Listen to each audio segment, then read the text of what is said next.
नमस्ते। Donald Trump ने truth social media पे ये ट्वीट किया है कि मैं अपने बेटे से बहुत प्यार करता हूं, लेकिन मैं अपने बेटे की शादी जो है वो अटेंड करने नहीं जा रहा हूं क्योंकि मुझे देश के लिए कुछ करना है। अब जैसे ये छपा है, सब जगह पे पूरी दुनिया में हड़कंप मच गया है। उसका रीजन क्या है? उसका रीजन ये है, लोग सीधा सीधा देख रहे हैं कि डोनाल्ड ट्रंप थोड़े दिन पहले चाइना जाकर के आए और वहां कुछ निकला नहीं, और अब डोनाल्ड ट्रंप जो उन्होंने वादा किया है कि मैं ईरान से बदला लेके रहूंगा या ईरान में हम कुछ करके रहेंगे बड़ा, वो कर सकते हैं। तो अभी हम ये एनालाइज करने वाले हैं कि डोनाल्ड ट्रंप अगर ऐसा करते हैं तो उसकी चांसेस कितनी है। हम ये भी देखने वाले हैं कि बड़ा वॉर होगा या छोटा वॉर होगा। हम यहाँ पे ये भी देखने वाले हैं कि किस तरह से आईआर की पुरानी जो थ्योरीज है वो आज भी सिग्निफिकेंट है। पहले ऐसा कब हुआ है, कौन सी चीज रिपीट हो रही है, उसी के बेसिस पर हम ये प्रिडिक्ट करने वाले हैं कि कितने परसेंट चांसेस हैं कि वॉर होगा। तो सबसे पहले देखिए, जैसे ही आप डोनाल्ड ट्रंप की बात करते हैं तो यहां पर तीन आईआर की थियरीज हैं जिनको समझना जरूरी है। इंटरनेशनल रिलेशंस में सबसे पहली थ्योरी जो आज एकदम फिट बैठ रही है वो है two level game theory. Two level game theory जो है ये पुटनम ने 1988 में दी थी। ये क्या बोलते हैं कि कोई भी लीडर जो है इंटरनेशनल लेवल पे अगर कुछ क्लेम करता है तो वो दो लेवल पे गेम खेल रहा होता है। एक नेशनल लेवल पे अपने देश में और दूसरा इंटरनेशनल लेवल पे। तो अब डोनाल्ड ट्रंप के रेफरेंस में ये जो टू लेवल थियरी है ये कैसे फिट बैठती है कि डोनाल्ड ट्रंप ने जो मैरिज में जाना कैंसिल किया है, कि शादी में तो डोनाल्ड ट्रंप नहीं गया अपने बेटे की शादी छोड़ दी, तो उसको कुछ ऐसा करके दिखाना पड़ेगा कि इंटरनेशनल लेवल पे भी और नेशनल लेवल पे भी दोनों जगह उस चीज को कंपनसेट किया जा सके। तो बहुत हाई लेवल के चांसेस हैं कि अब डोनाल्ड ट्रंप हमला करेगा ही करेगा ईरान पे।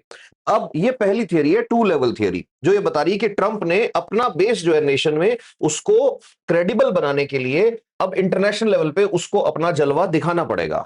दूसरी थियरी जो आईआर की आती है वो है audience cost theory. Audience cost theory जो है ये फेयरॉन ने दी थी और बहुत ही गजब की थियरी है। इस थियरी को जब मैंने पढ़ा तो मेरे को लगा यार ये तो हर आदमी को पढ़नी चाहिए। ऑडियंस कॉस्ट थ्योरी क्या कहती है कि जितने बड़े लेवल पे जाके, जितने बड़े स्टेज पे जाके आप बड़े बड़े वादे करते हो, बड़ी बड़ी लंबी लंबी बातें कर देते हो, बाद में उसकी कीमत उतनी ही आपको चुकानी पड़ती है।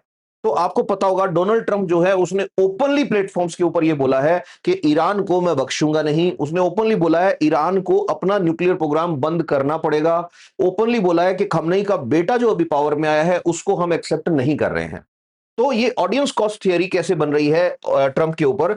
तो आप सबने एक वो सुना होगा कि सोच समझ के जुदा करो जुबान से लफ्जों को, आती नहीं फूल से खुशबू गई हुई। तो डोनाल्ड ट्रंप ने ऑडियंस कॉस्ट थियरी ये कहती है, जाके बोल दिया बड़े बड़े स्टेज पे ईरान को मैं ये करूंगा वो करूंगा, अब उसको करना पड़ेगा। अगर वो नहीं करेगा तो उसके फॉलोअर जो हैं वहां पे, उसके कट्टर समर्थक जो हैं, एक्सट्रीमिस्ट जो हैं ट्रंप के फॉलोअर्स, वो सब नाराज हो जाएंगे डोनाल्ड ट्रंप से। तो डोनाल्ड ट्रंप को अब अपनी इज्जत बचाने के लिए हमला करना पड़ेगा। इस चीज को एक्सप्लेन करती है ऑडियंस कॉस्ट थियरी जो फेरोन की है। फिर तीसरे नंबर पे आती है मैडमैन थियरी। मैडमैन थियरी जो है निक्सन के टाइम बड़ी पॉपुलर हुई थी। तो ये क्या बोलती है? ये बोलती है कि भाई आपने जब भी कभी लोगों को यह दिखाना है कि भाई आदमी कुछ भी कर सकता है तो behave like you are unpredictable, कि पागल की तरह बिहेव करो। तो लीडर्स जानबूझ के ऐसा करते हैं कई बार। तो डोनाल्ड ट्रंप इस टाइम बिल्कुल रिचर्ड निक्सन को फॉलो कर रहे हैं। निक्सन ने यूएस में इस तरह का बिहेव किया है जैसा डोनाल्ड ट्रंप अभी करते हैं। तो मैडमैन थियरी क्या बोलती है? मैडमैन थियरी ये कह रही है कि डोनाल्ड ट्रंप ये दिखाने की कोशिश कर रहे हैं कि वो कुछ भी कर सकते हैं। तो अब ईरान वाले जो हैं उनको एक साइलेंट मैसेज पहुंचना चाहिए कि जो आदमी अपने बेटे की, अपने खुद की औलाद की शादी कैंसिल कर सकता है, जाना, शादी हो रही है, डोनाल्ड ट्रंप नहीं जा रहा, तो वो आदमी ईरान का क्या हाल करेगा। ये तीन थियरी जो है ये बता रही हैं कि मैक्सिमम चांसेस हैं, कोई चमत्कार हो जाए तो बात अलग है, बाकी मैक्सिमम चांसेस है कि यूएस बड़ा हमला करेगा ईरान पे। अब वो आज रात को होगा, कल होगा, नो वन नोज। अब अपन आगे बढ़ते हैं, ठीक है। अब जैसे मैंने कहा कि मैं कुछ भी अपने लेवल पे नहीं बोल रहा हूं, सिर्फ और सिर्फ आपने कुछ केसेस स्टडी किए और उन केसेस में रेलेवेंस जो है वो ढूंढेंगे हम।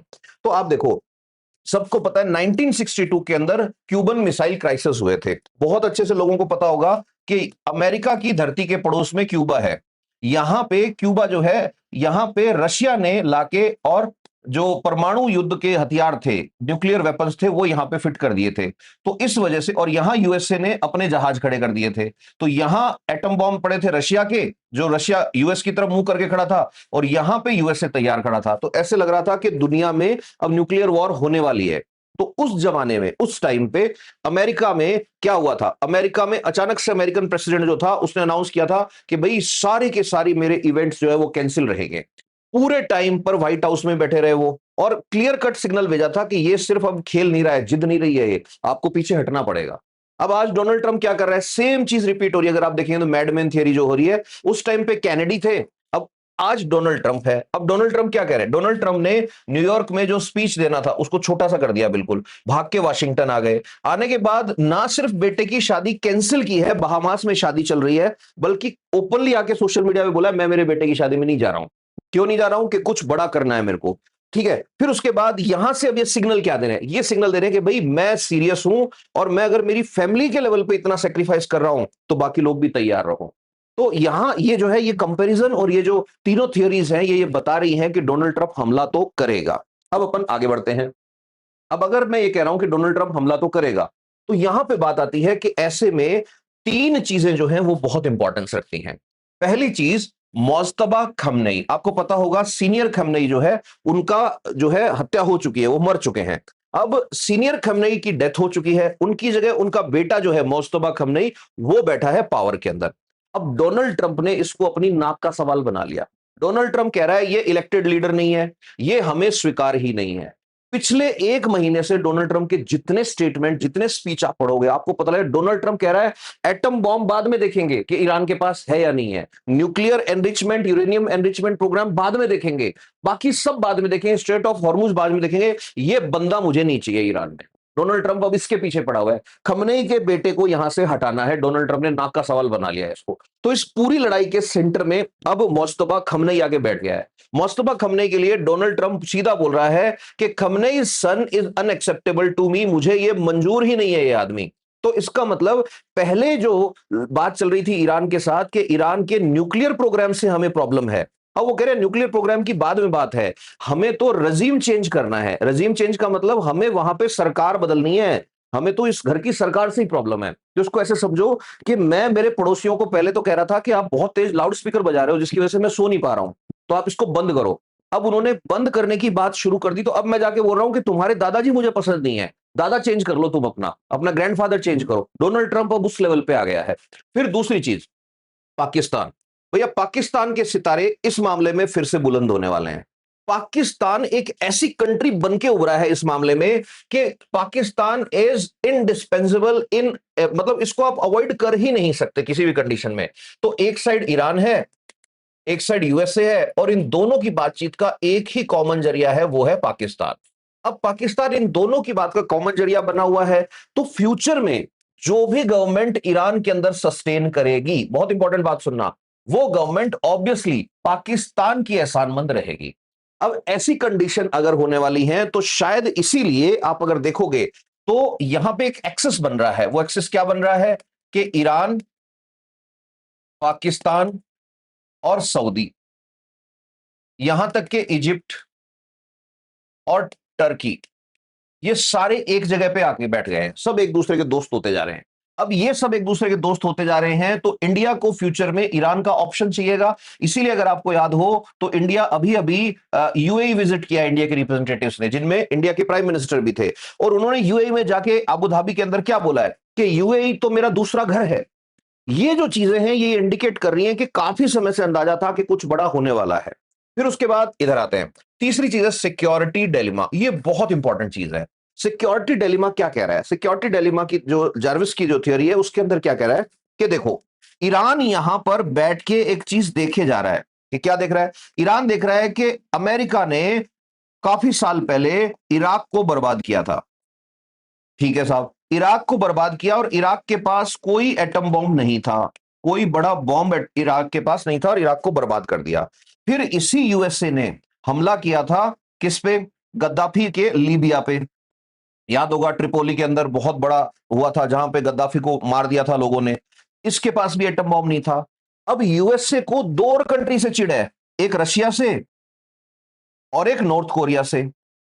अब ये सोचने वाली चीज है, ईरान जो है वो बैठ के ये सोच रहा है कि मुझे ये कह तो रहे हो कि एटम बॉम्ब नहीं होना चाहिए तेरे पास, बट आप हिस्ट्री उठाओ यूएसए की, जिस जिस कंट्री के पास एटम बॉम्ब है, जैसे नॉर्थ कोरिया और रशिया है, उससे यूएस को नफरत है, बट आज तक यूएस की हिम्मत नहीं हुई उन पे हमला कर दे। अब नॉर्थ कोरिया पे क्यों अटैक नहीं करता यूएसए, जबकि नॉर्थ कोरिया तो कोई रूल नहीं मानता यूएसए का? उसका रीजन है, नॉर्थ कोरिया के पास एटम बॉम्ब है, नॉर्थ कोरिया वाले सन की हैं, उनका जिस दिन मूड हो गया उस दिन वो उस तरफ बॉम्ब फोड़ देंगे। तो उनको अकेला छोड़ रखा है यूएसए ने, खूब परेशान कर रखा है नॉर्थ कोरिया को, बट आज तक इतनी हिम्मत नहीं आर्मी लेके घुस जाए। तो ये सिक्योरिटी डिलेमा जो है, ये ईरान को बार बार ये बोल रहा है, ये सोचने में मजदूर कर रहा है कि इसका मतलब प्रॉब्लम यहां पर ये है कि हमने एटम बॉम्ब बनाया नहीं। अगर हम बना लेते तो आज यूएसए 3 बार सोचता हम पे अटैक करने से पहले। तो देयर आर चांसेस कि अगर एनरिच्ड यूरेनियम इनके पास पड़ा है तो ये पावर ऑफ डिक्री यूज करेंगे और उसके बाद में हो सकता है उससे वेपन में कन्वर्ट ये कर ले। तो फ्यूचर में देयर आर चांसेस कि छुप के या फिर ओपनली ये क्या करेंगे, एटम जो है एटॉमिक वेपन है उसका टेस्ट कर सकते हैं। फिर अगली बात पे चलते हैं।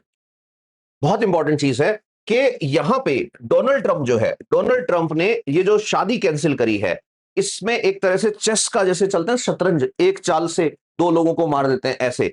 पहली चीज इसमें क्या निकल के आ रही है कि इन्होंने साइलेंटली तेहरान को एक मैसेज दिया है, क्या कि I am willing to sacrifice family for this, imagine what else I will sacrifice. एक साइलेंट मैसेज है कि आप इमेजिन कर लो, मैं अगर अपने घर में इतनी बड़ी कुर्बानी दे रखा हूं तो तुम्हारे साथ क्या करूंगा मैं। This is first move of Donald Trump, silent message. Second क्या है कि सिग्नल टू डोमेस्टिक बेस। अब डोमेस्टिक बेस कौन है, जो यहां पे इनके फॉलोवर हैं डोनाल्ड ट्रंप के, उनको अब क्या मैसेज जाएगा। डोनाल्ड ट्रंप को जो अपोज करने लग गए थे रिपब्लिकन्स, उनको क्या मैसेज जाएगा। जो मीडिया वाले डोनाल्ड ट्रंप के क्वेश्चन उठा रहे थे डोनाल्ड ट्रंप के कमिटमेंट पे, उनको अब क्या मैसेज जाएगा कि इसका मतलब यार this man is a man of his words. अब बाकी सब भूल जाओ, इस वॉर के बाद ये बात हमेशा लिखी जाएगी हिस्ट्री में कि एक अमेरिका के प्रेसिडेंट ने अपने बेटे की शादी कैंसिल कर दी अपनी कंट्री के लिए। तो लोग, और लोगों की मेमोरी जो होती है वो शॉर्ट स्पैन की होती है, लोग भूल जाते हैं, सिर्फ रिजल्ट से याद रखते हैं। फिर उसके बाद तीसरी बड़ी चीज मैंने अभी अभी बताया कि जो रिपब्लिकन्स हैं, रिपब्लिकन क्रिटिक्स जो हैं, जो डोनाल्ड ट्रंप को अपोज करने लग गए थे, उन सबके मुंह इससे बंद हो जाने वाले हैं। तो एक तीर से दो नहीं, एक तीर से तीन शिकार डोनाल्ड ट्रंप करने वाले हैं। अब आते हैं सबसे इंपॉर्टेंट पार्ट पे कि अगर आप डोनाल्ड ट्रंप की जगह होते तो क्या आप अटैक करते। ये तो आप कमेंट में बताना। बट मैं एनालाइज जो कर रहा हूं यहां पे, जितनी चीजें मेरे को पता लगी हैं कि ठीक है, हम 2 लेवल गेम देख चुके, ऑडियंस कॉस्ट देख चुके, मैडमैन थ्योरी देख चुके और ईरान की साइड से सिक्योरिटी डिलेमा भी हम देख चुके। ये तीनों चीजें यूएस के पर्सपेक्टिव में हम देख चुके और यहां से लेके यहां तक, और ये जो है ये ईरान के पर्सपेक्टिव में हम देख चुके। ठीक है, तो ये लड़ाई अब बन गई है 2 level audience cost plus madman versus security dilemma के। ठीक है, लेकिन अब इसका रिजल्ट क्या होगा। तो इसका रिजल्ट क्या होगा, तो ध्यान से देखिएगा। इसका रिजल्ट निकलने वाला है, देयर आर 5 चांसेस। बहुत इंपॉर्टेंट चीज है, 5 प्रोबेबिलिटीज हैं इसमें, 5 चांसेस हैं। अब इस साइड परसेंटेज है, सबसे ज्यादा जो मुझे लग रहा है, ऐसे लग रहा है कि लिमिटेड स्ट्राइक्स होंगी। लिमिटेड स्ट्राइक का मतलब B2 बॉम्बर्स आएंगे, प्लस हो सकता है कुछ एडवांस मिसाइल्स और ड्रोन्स लेके आए जो नॉन न्यूक्स होंगे। नॉन न्यूक्स मतलब न्यूक्लियर वेपन नहीं होगा जिसके अंदर, और वो फिर प्रिसाइज स्ट्राइक करेगा। प्रिसाइज स्ट्राइक का मतलब कि ऐसी चीजें तोड़ी जाएंगी जो ईरान की इंफ्रास्ट्रक्चर को बर्बाद कर दे, वैसे भी बर्बाद हो रखी है लेकिन और बर्बाद कर दे। इसमें टारगेट बनाए जा सकते हैं इनके पोर्ट्स, इनमें बनाए जा सकते हैं इनके ऑयल रिसोर्सेस, और इसमें टारगेट किया जा सकता है इनके इलेक्ट्रिसिटी वाले जो ग्रिड हैं उनको। इन चीजों को टारगेट किया जा सकता है। साथ में हो सकता है, हालांकि इतना बचा नहीं है इनके पास, बट ट्रांसपोर्टेशन जो है उसको भी टारगेट किया जाए। अब जैसे ही ये होता है, अब बहुत इंपॉर्टेंट चीज आ रही है, जैसे ये होता है, जिसके चांसेस मेरे हिसाब से 35% से भी ज्यादा है, 35 और 40% के बीच में, जैसी ये स्ट्राइक होती है तो ईरान भी तो रिप्लाई करेगा। अब ईरान जो है वो रिप्लाई जब करेगा तो ईरान यूएस पे अटैक नहीं कर सकता। ईरान यूएस के जो आर्मी बेस है उन पे हमला करेगा, प्लस यूएस के जो एलाइज बने हैं अभी अभी जैसे यूएई, उस पे अटैक करेगा। तो इसका मतलब ये तो तय है कि मिडिल ईस्ट में डिस्टर्बेंस तो होगा।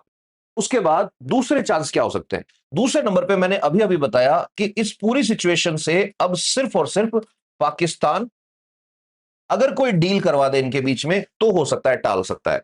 अब यहां पे डील तो हो जाएगी बट चांसेस बहुत कम है, क्योंकि पिछली बार जब डील कैंसिल हुई थी तो उस टाइम भी पाकिस्तान के अंदर खूब 24 घंटे खूब डिस्कशंस चले थे, कुछ नहीं निकला। ठीक है, सीज फायर हुआ 10-15 दिन, कल सबको पता था ये दोबारा शुरू हो जाएगा, नहीं चलना।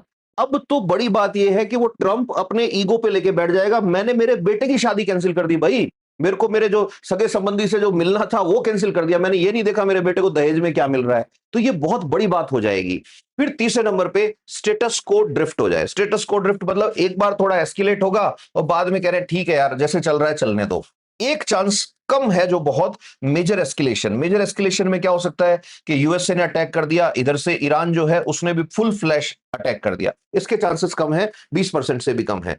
और 10% से भी कम चांस ये है कि ईरान जाके अमेरिका की मिलिट्री बेस है उन पे हमला कर दे। अगर आप देखोगे तो ईरान अब सीधा सीधा गेम थियरी के हिसाब से चल रहा है। ईरान कह रहा है तुम मेरे पे अटैक करोगे मैं तुम पे अटैक करूंगा, तुम मेरे पे अटैक करोगे मैं तुम पे अटैक करूंगा। ईरान कहीं घुस के किसी को नहीं मार रहा है, थोड़े थोड़े स्ट्राइक जो है वो चलते रहेंगे। ठीक है, अब इस पूरे खेल के अंदर एक बड़ा क्वेश्चन ये आता है कि what is the future of Iran. Iran का फ्यूचर क्या है? तो ईरान का जो फ्यूचर दिख रहा है सबसे ज्यादा ये दिख रहा है कि अब ईरान नॉर्थ कोरिया बनने वाला है। मतलब ईरान सरेंडर नहीं करेगा, ईरान बिल्कुल सरेंडर नहीं करेगा। ईरान इस लड़ाई में डिस्ट्रॉय भी नहीं होगा, ये भी बता दूं आपको। ईरान इस लड़ाई में नया नॉर्थ कोरिया बन के उभरेगा। नया नॉर्थ कोरिया बन के कैसे उभरेगा कि नॉर्थ कोरिया मॉडल पे ये चलेगा। देयर आर चांसेस कि ये क्या करेगा, ये आने वाले टाइम में न्यूक्लियर वेपन्स डेवलप कर लेगा। ईरान के ऊपर बहुत सारे रेस्ट्रिक्शंस लगा रखे हैं और रेस्ट्रिक्शंस और सैंक्शंस लगाए जाएंगे। ईरान को अलग थलग कर दिया जाएगा, अकेला ईरान रह जाएगा, बट ईरान रहेगा। फिर आती है बात न्यूक्लियर ब्रेकआउट। 25% चांसेस है न्यूक्लियर वेपन यूज किया जाए। अगर न्यूक्लियर वेपन यूज होता है तो मुझे ऐसा लग रहा है महाविनाश होगा, क्योंकि आज जो न्यूक्लियर वेपन्स हैं वो बहुत पावरफुल हैं। मतलब 1945 के अंदर जो हिरोशिमा नागासाकी वाला लिटिल बॉय और फैटमैन था, भूल जाओ उसको। उससे हजारों गुना पावरफुल न्यूक्लियर वेपन्स आज हैं। अगर यूज किए गए तो आज बिल्कुल आपको पता है ग्लाइड बॉम्ब टेक्नोलॉजी है, GPS based precise striking capacity है, बहुत बुरा होने वाला है। ये जो दूसरे नंबर पे मैं लिख रहा हूं ऐसा नहीं होना चाहिए, मैं खुद चाहता हूं वार तो होनी ही नहीं चाहिए, लेकिन अगर हो रही है तो ये तो बिल्कुल नहीं होना चाहिए। तीसरे नंबर पे देयर आर 20% चांसेस कि ये रीजनल वॉर में कन्वर्ट हो जाए। रीजनल वॉर मतलब दोनों के साथ कुछ कुछ आके खड़े हो जाएं लोग, ठीक है, तो उस केस में पूरा मिडिल ईस्ट जलने लग जाए। चौथे नंबर पे करीब 15% चांसेस है इंटरनल कोलैप्स हो जाए। इंटरनल कोलैप्स मतलब अंदर से ईरान के अंदर लोग खड़े हो जाए अगेंस्ट खमनेई कि भाई हमें नहीं चाहिए तू। लेकिन इसके चांसेस भी बहुत कम है, क्योंकि अब तक हो जाता अगर ऐसा हो रहा होता तो। फिर 15% चांसेस है कि ट्रंप जो है वो कोई ऐसी डील कर ले जिसमें डिक्लेयर हो जाए कि ट्रंप जो है वो जीत गया। ब्लैक स्वान, ब्लैक स्वान का मतलब होता है कोई ऐसे इंसिडेंट हो जाए जिसके बारे में सुना ही नहीं। जैसे हंस सारे सफेद होते हैं ना, काला हंस किसने देखा है? तो ब्लैक स्वान का मतलब अचानक से कुछ ऐसा हो जाए कि सारा गेम ही पलट जाए। जैसे कोई नेता मर जाए एकदम से, है ना, ट्रंप बीमार हो जाए, ट्रंप पागल हो जाए, है ना, या ईरान का नेता जो है वो मरा हुआ मिले, कुछ भी ऐसा हो जाए एकदम से आउट ऑफ द बॉक्स, तो उसको बोलते हैं ब्लैक स्वान। ये चांसेस 5% है कि एकदम से वॉर रुक जाए। बात ये नहीं है कि इनमें से क्या होगा, बात यह है कि अब पूरा सीन ऐसा हो चुका है कि ईरान जो है वो ऐसी कंडीशन में है, वो कह रहा है मैं ऑलरेडी आधा जल चुका हूं, मुझे फर्क नहीं पड़ता, आप पूरा जला दो। ये खमनेई साहब बोल रहे हैं। दूसरे नंबर पे यूएस कह रहा है कि अब तुम देखते जाओ हम तुम्हारे साथ क्या करेंगे। तो यहां ट्रंप और खमनेई जो है उनका ईगो जो है वो क्लैश होने वाला है, और पूरा रीजनल जो ज्योग्राफी है, जियो पॉलिटिक्स है, जियो इकोनॉमिक्स है, वो इंपैक्ट होने वाला है। कोई पता नहीं है कि कब ये एस्केलेट होगा, कब ये डी एस्केलेट होगा। तो कुल मिला के ये तय है कि अगले 7 दिन स्पेशली बहुत ऊपर नीचे होने वाला है। बड़े लेवल पे चेंजेस आएंगे इकोनॉमी में। रीजन स्ट्रेट ऑफ हॉर्मुज पहले से बंद पड़ा है। अगर वॉर शुरू हो गया तो ऑयल सप्लाई और कम हो जाएगा। ऑयल सप्लाई अगर और कम होगा तो ऐसी कंडीशन में आप एक चीज और जानते हैं कि डोनाल्ड ट्रंप चाइना गए थे, वो जो है वहां पे भी कोई बहुत बड़ी डील नहीं हुई है। सुनने में आ रहा है कि बंद कमरे में डोनाल्ड ट्रंप ने चाइना को ऐसा कुछ कहा था कि आप ईरान जो है उससे तेल खरीदना बंद कर दो। चाइना ने साफ मना कर दिया कि हम तो ऑयल खरीदेंगे। इंडिया जो है वो भी दूसरे ऑप्शंस एक्सप्लोर कर रहा है। तो देयर आर चांसेस कि ये वॉर एस्केलेट हो। देयर आर चांसेस कि ये वॉर एटलीस्ट 1-2 दिन के लिए एस्केलेटेड रहेगी, क्योंकि जिस लेवल का सेक्रीफाइस डोनाल्ड ट्रंप अनाउंस कर चुके हैं अब पीछे हटना उनके लिए इम्पॉसिबल है। सेम इज केस विद खamenei। तो आपको क्या लगता है इनमें से क्या होगा? जो भी होगा एक चीज तय है कि आम आदमी जो है आपके हमारे जैसे, उनके लिए इन्फ्लेशन वेट कर रहा है, क्योंकि पेट्रोलियम महंगा होने वाला है। अभी तक अगर आपको लगा हो गया है महंगा, तो नहीं, और महंगा होने वाला है। कुछ शहरों में 120 से ऊपर पहुंच चुका है प्राइस, और भी पहुंच सकता है। बिकॉज कोई भी चीज की जब सप्लाई कम होती है और फ्यूचर दिख रहा है कि 5-7 दिन में दिक्कत आ सकती है, तो देयर आर चांसेस कि लोग पैनिक बाइंग करेंगे। पेट्रोल पंप्स पे लाइंस दिख सकती हैं लंबी, लोग एकदम से भरवाने के लिए पहुंच जाएं।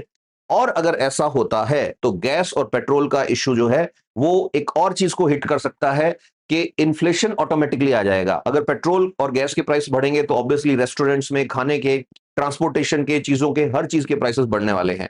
कुछ चीजों की सप्लाई पे भी इंपैक्ट हो सकता है, बट लेट्स प्रे कि ऐसा ना हो। ये लोग अपने ईगो को साइड रख के पीस डील कोई साइन कर लें, कोई ऐसा रास्ता निकल जाए कि बिना जंग के चीजें सॉल्व हो जाएं, बिकॉज आपके और हमारे जैसे आम आदमी जो हैं उनको इस वॉर से कुछ नहीं मिलने वाला है। इस वॉर में ट्रंप जीतेगा या खमनेई जीतेगा उससे फर्क नहीं पड़ता है। फर्क इस बात से पड़ता है कि अगर ये वॉर हुई, जिसके के चांसेस बहुत ज्यादा है, बहुत हाई हैं, देयर आर चांसेस कि आज या कल ही शुरू हो जाए। अगर ये वॉर हुई तो ये बहुत प्रॉब्लम क्रिएट करने वाली है। Stay happy, stay blessed, love you all, नमस्ते।